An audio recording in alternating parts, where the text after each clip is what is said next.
Bismillahirrahmanirrahim. Today we will discuss about the manner of articulation in phonetics. Manner of articulation का मतलब होता है how the consonant sounds are produced.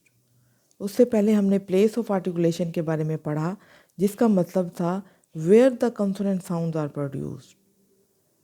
आज हम पढ़ेंगे how the consonant sounds are produced. Consonant sounds produce कैसे होती हैं. Manner of articulation की 7 types हैं, 7 categories हैं.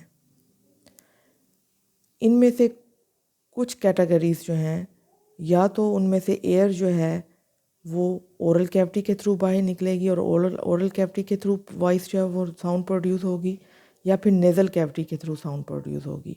इन 7 टाइप्स में से सेफ और सेफ नेज़ल साउंड जो है उसकी प्रोडक्शन में जो साउंड है, जो एयर है, वो नोज़ में से गुजरती है. बाकी सब कैटेगरी में जो है एयर जो है वो माउथ से गुजरती है और साउंड जो है वो ओरल कैविटी के थ्रू प्रोड्यूस होती है. वो क्यों प्रोड्यूस होती है ओरल और नेज़ल कैविटी के थ्रू? कि जो आप अगर माउथ ओपन करेंगे तो आगे सेंटर में एक गोश्त का पीस जो है वो लटक रहा होता है. अगर वो गोश्त का पीस जो है वो रेज्ड हो तो वो नेज़ल कैविटी को जो है वो क्लोज़ कर देता है और ओरल कैविटी को जो है वो ओपन कर देता है. तो एयर जो है लंग्स में से जब आती है तो बजाय इसके कि वो नेज़ल कैविटी में जाए वो ओरल कैविटी में जो है वो चली जाती है. लेकिन नेज़ल जो कैटेगरी है मैनर ऑफ आर्टिकुलेशन की टाइप में, उसमें क्या होता है कि जो एयर है लंग्स में से जब आती है तो विलम और सॉफ्ट पैलेट वो रेज्ड नहीं होता. जब वो रेज नहीं होता इसका मतलब है नेज़ल कैविटी जो है वो ओपन है और ओरल कैविटी अब क्लोज़ हो गई है. तो एयर जो है वो ओरल कैविटी की बजाय नेज़ल कैविटी से बाहर निकलेगी और साउंड जो प्रोड्यूस होगी उसको नेज़ल साउंड कहा जाएगा. उसके बाद आर्टिकुलेटर्स की बहुत इम्पोर्टेंस है मैनर ऑफ आर्टिकुलेशन में भी.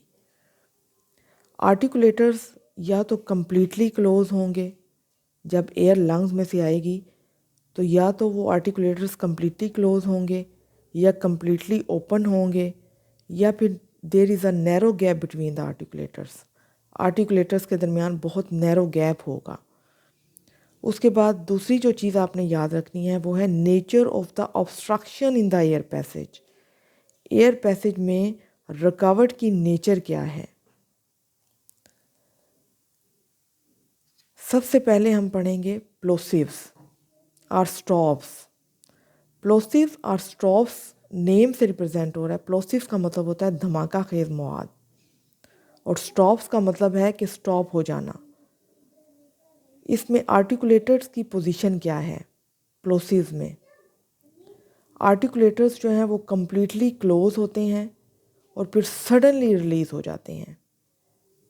जब एयर लंग्स में से इन आर्टिकुलेटर्स के पास आती है तो ये कम्प्लीटली क्लोज होते हैं, वो इनके पीछे कंप्रेस्ड होती रहती है, जमा होती रहती है. और जैसे ही ये सडनली आर्टिकुलेटर रिलीज़ होते हैं, एक दूसरे से सेपरेट होते हैं, तो एयर जो है वो विद एक्सप्लोजन इनमें से गुजरती है. एक धमाके के साथ जो है, एक आवाज़ के साथ गुजरती है. उसको हम प्लोसिव्स कहते हैं.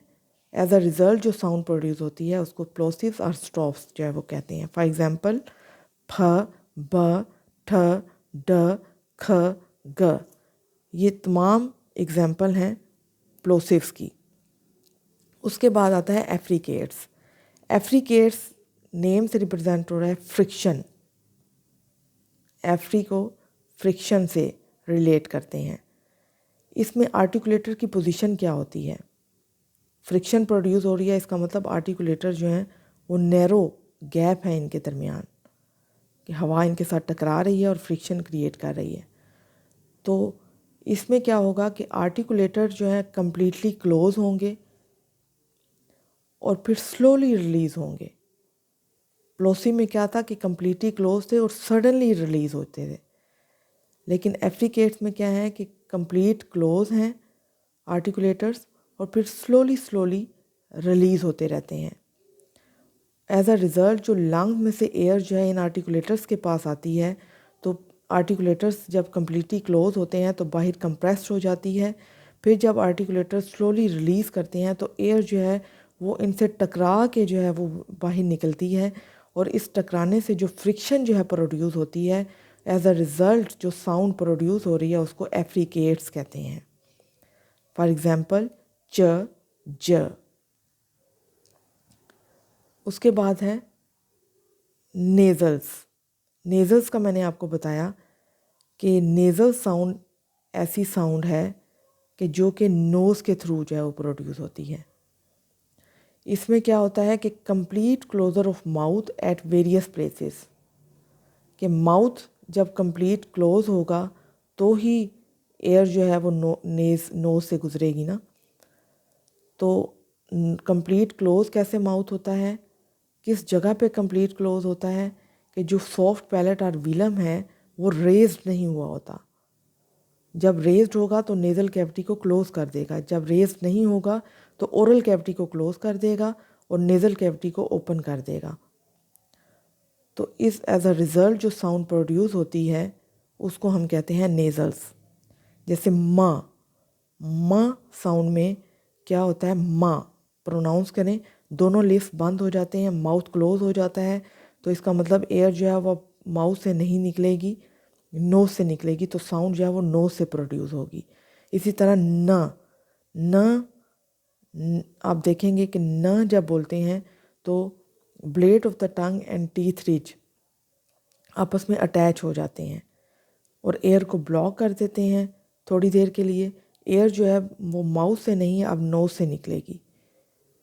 इसी तरह साउंड, साउंड क्या होता है कि सॉफ्ट पैलेट जो है विलम जिसको कहते हैं वो अटैच हो जाता है बैक ऑफ द टंग के साथ, और माउथ के जो माउथ कैविटी है उसको स्टॉप कर देता है, उसको ब्लॉक कर देता है। जब माउथ कैविटी ब्लॉक हो जाती है तो एयर जो है ऑटोमेटिकली साउंड प्रोड्यूस होता है नोज से, एयर जो है वो नोज से जो बाहर निकलती है। तो इस तरह जो साउंड प्रोड्यूस होती हैं उसको हम नेज़ल्स जो है वो साउंड जो है वो कहते हैं। उसके बाद फोर्थ वन है लिक्विड्स और लेटरल। लेटरल इसका मतलब लेटरल साइड पे हवा निकल रही है और साउंड प्रोड्यूस हो रही है। इसमें आर्टिकुलेटर की पोजीशन क्या होती है कि आर्टिकुलेटर्स कंप्लीट क्लोज होते हैं in the centre of the mouth, mouth के सेंटर में कंप्लीट क्लोजर होता है आर्टिकुलेटर्स का। तो एयर जब लंग्स में से आती है तो साइड्स ऑफ द टंग में से गुजरती हुई बाहर निकल जाती है। तो एज अ रिज़ल्ट जो साउंड प्रोड्यूस होती है उसको लिक्विड्स और लेटरल कहते हैं। जैसे फॉर एग्जांपल आपको प्रोनाउंस करेंगे वो साउंड तो फिर आपको समझ आएगी।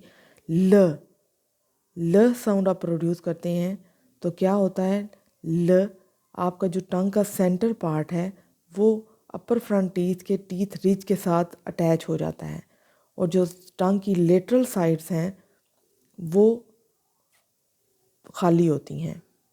तो साउंड जो है लंग्स में से एयर जो है वो क्या होती है, वो बजाय इसके कि ब्लॉक हो वो साइड से टंग की जो है वो निकल जाती है, और एज अ रिज़ल्ट जो साउंड प्रोड्यूस होती है उसको लिक्विड्स और लेटरल कहते हैं। नंबर 5 कैटेगरी जो है वो है फ्रिकेटिव्स। फ्रिकेटिव फ्रिक्शन से निकला है। इसका मतलब है कि आर्टिकुलेटर की पोजीशन क्या है, क्लोज अप्रॉक्सीमेशन का मतलब होता है there is a narrow gap between the articulators.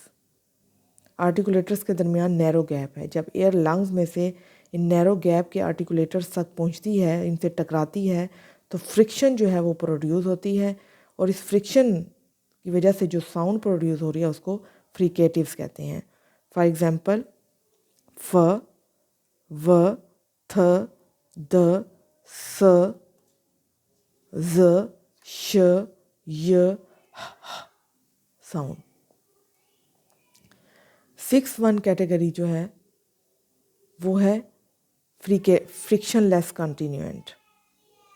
Frictionless कॉन्टिन्यूएंट का मतलब है कि कोई फ्रिक्शन प्रोड्यूस नहीं हो रही। अगर फ्रिक्शन प्रोड्यूस नहीं हो रही तो आर्टिकुलेटर्स की पोजीशन क्या होगी, बहुत वाइड गैप होगा, बहुत ज़्यादा एक दूसरे से सेपरेट होंगे, तो wide gap between the articulators होगा।